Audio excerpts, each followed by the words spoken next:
Hello, Jessica Langenberg here with Leadership Resources. Now, as a business coach, I have an opportunity to work with people all the time on setting goals. And I can tell you, I've heard every reason, every excuse, valid or not, in the past as to why people don't accomplish them.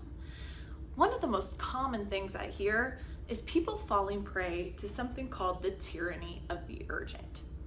So in today's video, we're going to talk a little bit about what that tyranny of the urgent is, as well as how to avoid it and get things done. All right, so when you think about it, everything that we do throughout the day really falls into one of four categories. The things that we do, they're either urgent or not urgent, and they're either important or not particularly important at all, right? So when you think about it, that's true. The things that we do, they're either urgent and important, not urgent but important, or not important and not urgent. Essentially, we're talking about wasted time.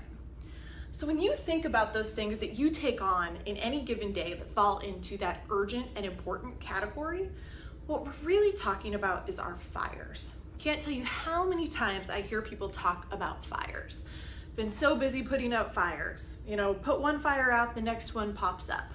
So they're those things that are really important. They have to be done. They can't be ignored. And there's also a lot of urgency behind them.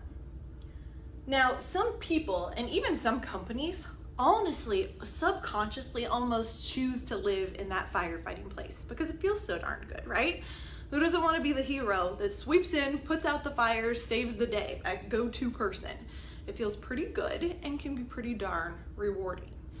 But scary thing happens when we start putting out fires to such an extent, we're spending so much time here that we're not doing the things that are truly important. We're not doing the things proactively that are going to help us prevent those fires from popping up in the first place. So the things that we do that aren't particularly urgent, but are really, really important, we can think about that as our fire prevention.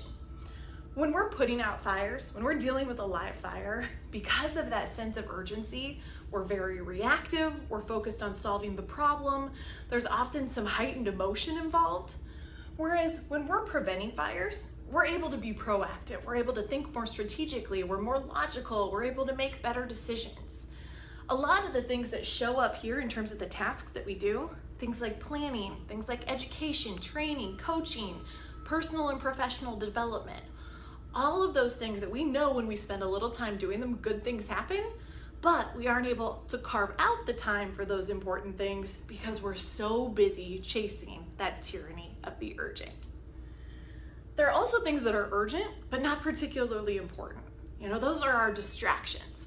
Those are our interruptions, those things that pull our attention but aren't necessarily necessary in that moment. Things like email show up there a lot.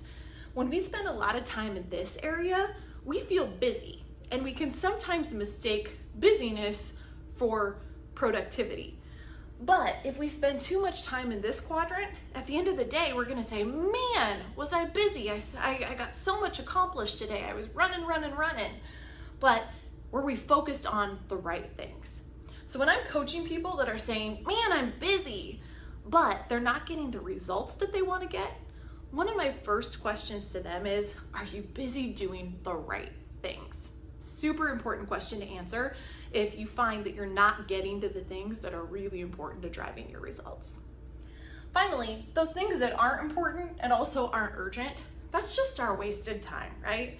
That's time that we're spending in unproductive water cooler conversation. That's time that we're spending with our head on the desk, spending time on social media. Those are all examples of wasted time, not urgent, certainly not important, but they can take up a lot of our time if we don't kind of keep our finger on the pulse. So the question really becomes recognizing that so many times our high payoff activities, those things that we do that ultimately drive our greatest result, fall in that not urgent but important category.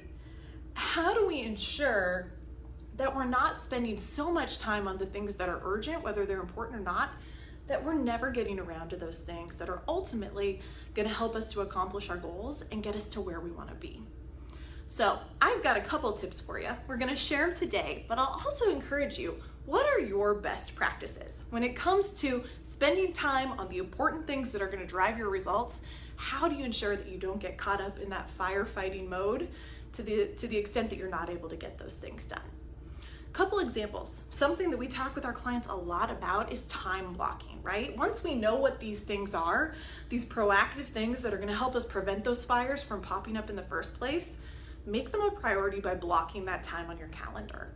So whether that's today, whether that's this week, whether it's thinking all the way out to this month or this quarter, figuring out what those high priority items are and making time for them, making space for them.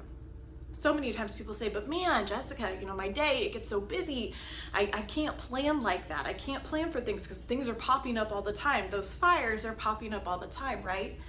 But sometimes just having that visual cue on the calendar can be enough to tell us, hey, it's all right if something came up today and you're not able to honor that time, but man, don't forget about it. Don't fail to do it. Make sure that you're moving it to another time later today, this week, later this month, to ensure that it's not slipping through the cracks entirely. So that time blocking is just one thing that we recommend our clients do to help with that tyranny of the urgent.